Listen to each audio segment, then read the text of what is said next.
What's happening, my fellow geeks and geekettes? Welcome to a brand new episode of Chris's Custom Collectibles. And yes, it has been a hot minute since a custom collectible episode. Today, we are going to be pimping out the McFarlane Toys Batman Dark Knights of Steel action figure. I came across this guy whilst perusing on Pop Culture, the Australian-based collectible website, because I was looking for something to do a custom collectible on, because quite frankly, going out to the shops these days trying to find a custom collectible, it's slim pickings these days. There's not much variety. So I was taking a look online at some McFarlane Batman figures. Obviously, we're about to get the Batman Forever line. We also have the Batman and Robin line, but I wanted something a bit different, and this guy stood out to me. Now, this is based on the Dark Knights of Steel storyline, which involves a medieval version of Batman and Superman based in Earth 118. I love this design. This would actually transfer well to a full physical life-size cosplay, but we're going to be pimping this guy out today. He's also going to be accompanied with a castle-themed diorama. Again, this is all in my head at the moment, but also give the option of posing him on the edge of the castle, one leg up, being heroic, being very stoic. I do want to replace that cape with a nice fabric cape. I really want to do some base coats and base colors and stuff with the airbrush on this figure, so we don't lose any of this beautiful detail. So of course we're going to be doing the shoe polish route. We're going to be doing airbrushing, dry brushing, all the brushing, you name it. But before we get to any of that, we have to disassemble this guy and see how this figure works once it's disassembled, see what we need to get rid of, and then start the painting and detailing process. So with that being said, let's get to it. Ooh, you know it's time for some cheeky shitty commentary. So as always, we've got to soak this bad boy in some hot water. Now this can also break down coatings that can be on the plastic sometimes, especially that flexible armor. Try not to make it too boiling. I leave it in there for about 10 minutes, then everything usually comes off with ease. Some pieces need a little bit of elbow grease, but when it comes to like the armor pieces that are glued in, it definitely does soften the glue. Now I'm actually going to remove the tunic. I'm not going to replace it at all. I really like this figure without the tunic. Now the cape material that I'm going to be using later on in the video, you could totally use that for a replacement tunic that is made out of real fabric. This is just personal preference for me. I just think it just looks a bit better without the tunic. Now I'm just going to grab some liquid latex and mask off the skin tone area of the neck because I want to keep that color intact. So I'm going to be using a black pigmented ink to airbrush the base layer, the base coating on this figure. And the reason why I use pigment is because the color is so spot on and it does not streak, it does not get watery, anything like that. I mean, obviously you can water it down, but it is watered down, ready to go. It's at that consistency where it can be fed through an airbrush, and obviously just dial it out a little bit, not too much that it's going to spit a shit ton on the figure and you're going to lose certain bits of detail, but just a nice even mist over all the pieces just to make sure we have a nice clean slate to go on. So I'm going to be using a Liquitex titanium white, ultramarine deep blue, I've got a sky blue, and also a student black acrylic. Again, this is just a mishmash, a hodgepodge of mixing colors together, just seeing what works. I'm just going to dry brush that onto the closed areas of Batman's costume. Now you do need a couple of passes. The first pass will blend back into the matte black.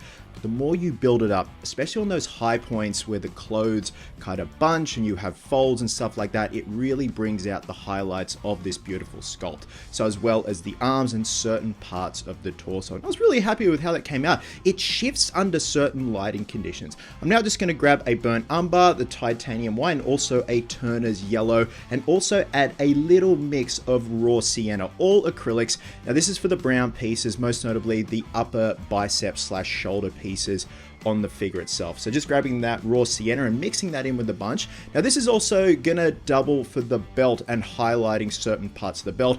But as you can see right there, I'm trying to lightly just dry brush it over so you get pieces of the armor. It picks up all that detail and just shows the little black crevices and stuff like that. Now for the boots, I'm just mashing it on there and dabbing off the excess with some tissue just to give the illusion of like muddy boots and stuff like that. And that was pretty straightforward. That was like a 1-minute job, nice and easy.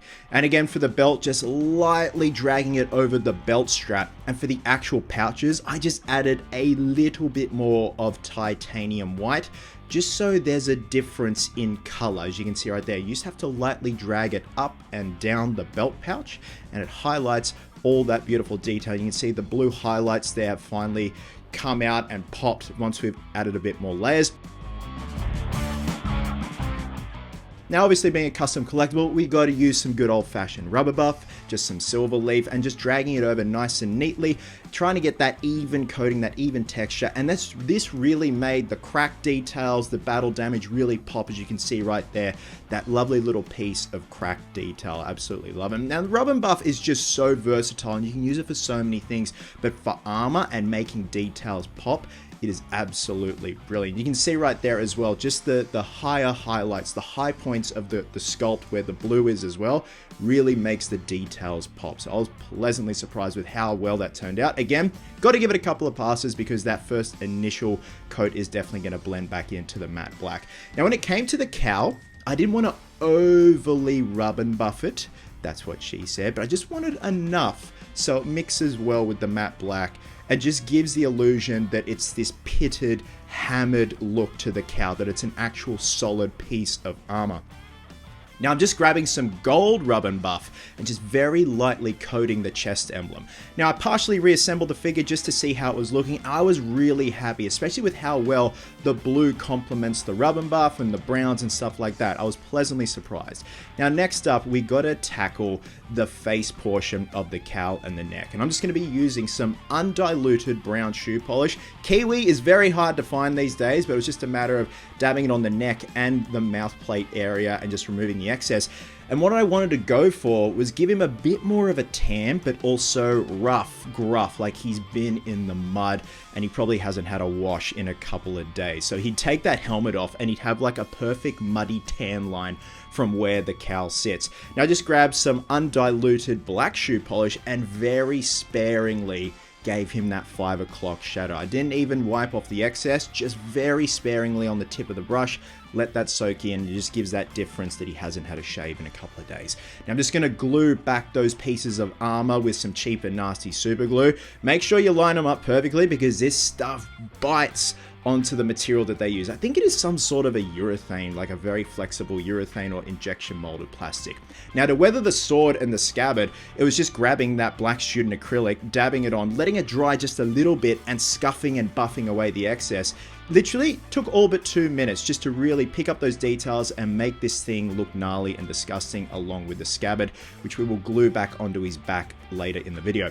Now these are two options I found at Spotlight for his replacement cape. This is more of a coarser canvasy type material that was a double ply, and then we have just a nice linen cloth. So it's just a few options, and then also this is for our castle theme base. This is a wooden hexagon frame and some wooden cubes, all from the craft section of Spotlight. So I want to build this up as a castle piece. Now initially I cut out this piece for the cape, utilizing the stock cape as well for the dimensions, but what I found, the 2-ply was too much, if that makes sense. You can see it wants to separate right there, and it just didn't flow and fall properly like a cape should, because we are dealing with a smaller scale, so we're going to get rid of that.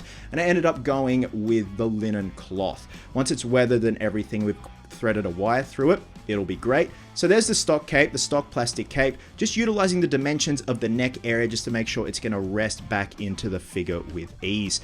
Now I'm just going to grab some hobby wire, line it all up. I'm then going to grab some Gorilla Glue, some Gorilla Contact Adhesive.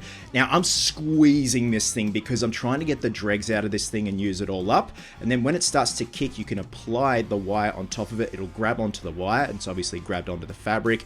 Give it another minute and then you can fold it over inwards into the cape so it seals up and conceals that wire. I just feel like having a wire in a cape is the best option. You can get some beautiful dynamic, like caught in the wind poses and stuff like that. And this was a bit of a fiddly process because now and then the wire wants to kind of bunch up, and then certain parts of the fabric want to bunch up, and then it kind of peeks its head out and you've got to tuck it back in before the glue really does indeed start to bite. But in the end, when we repeated this step on the other side, it turned out great, even though my fingers were completely covered in contact adhesive by the end.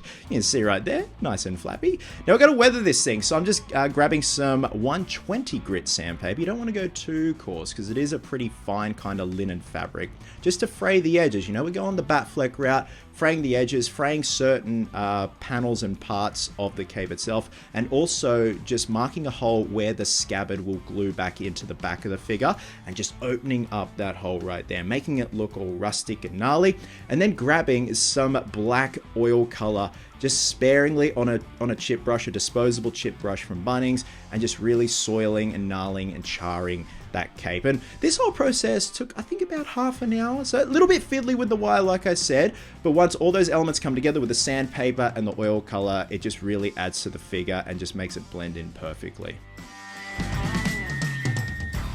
Now I'm just going to grab some cheap and nasty super glue once again and glue those cape panels back onto the figure. So not into the figure per se where the original cape rested, just on top so it looks nice and neat and formal.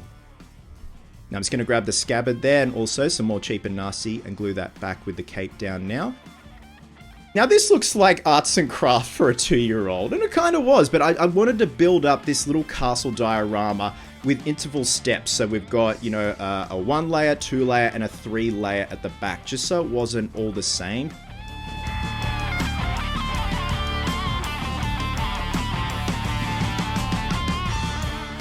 Now I'm just going to grab some Selleys Quickset wood glue, and this is the first pass to kind of seal everything up. It's undiluted, and this also helps all the bricks stick together, because I did use some cheap and nasty super glue, but also some bricks wanted to come apart because it hadn't properly adhered, or it soaked too much into the wood and it wasn't bonding properly to the other brick. By doing this, it seals everything together and will hold everything together. And it is getting really hot here in Sydney, so, and also being the quick dry wood glue, this dried pretty quick, and then we can move on to the next step where we add some hobby sand to our quick set wood glue. And this is essentially to trowel onto the entire piece.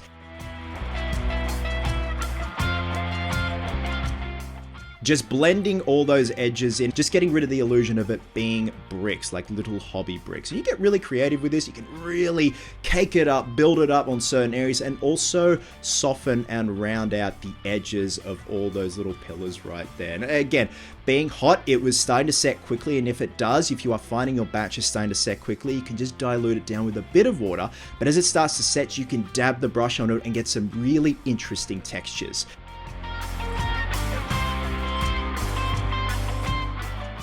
So this is a high build primer I had lying around, and essentially I just needed something that was grey. I was actually out of flat grey primer from Rust-Oleum, but this is pretty much the exact same, except it's more of a high build, so you usually use this stuff for 3D prints. Now I'm just going to grab some undiluted black shoe polish and give it a nice wash and dab away the excess to get into all that beautiful detail.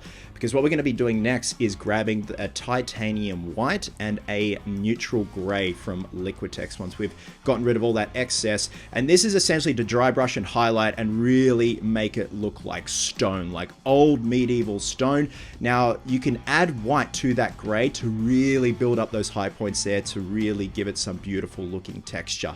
Now once that stage was complete, it's time to do the piece de resistance and really add these finishing touches with some hobby grass. We've got some hobby vines there and also some hobby shrubs, mostly from Spotlight. The grass itself was from the hobby headquarters, and it's a very fine one that you can put on with a dispenser, and just gluing all those pieces down.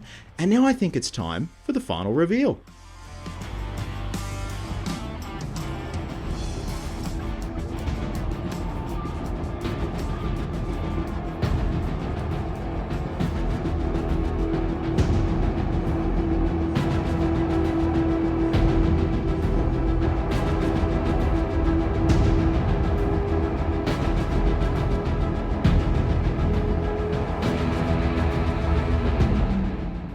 There we have it, guys. The Batman Dark Knights of Steel McFarlane Toys figure is done and dusted. This was a lot of fun to do, just utilizing things that were around the house, things that I had in storage, whether it be paints, inks and stuff like that. And it is a beautiful sculpt. I love highly detailed figures like this that just need a little bit of extra care in the paint department. As always, this piece is now for sale on my Etsy store. I would love to see it go to a good home. With that being said, wherever you are in the world, please have yourselves an absolute cracker of a day. I hope you're well. Hope you're happy. Be merry, be silly.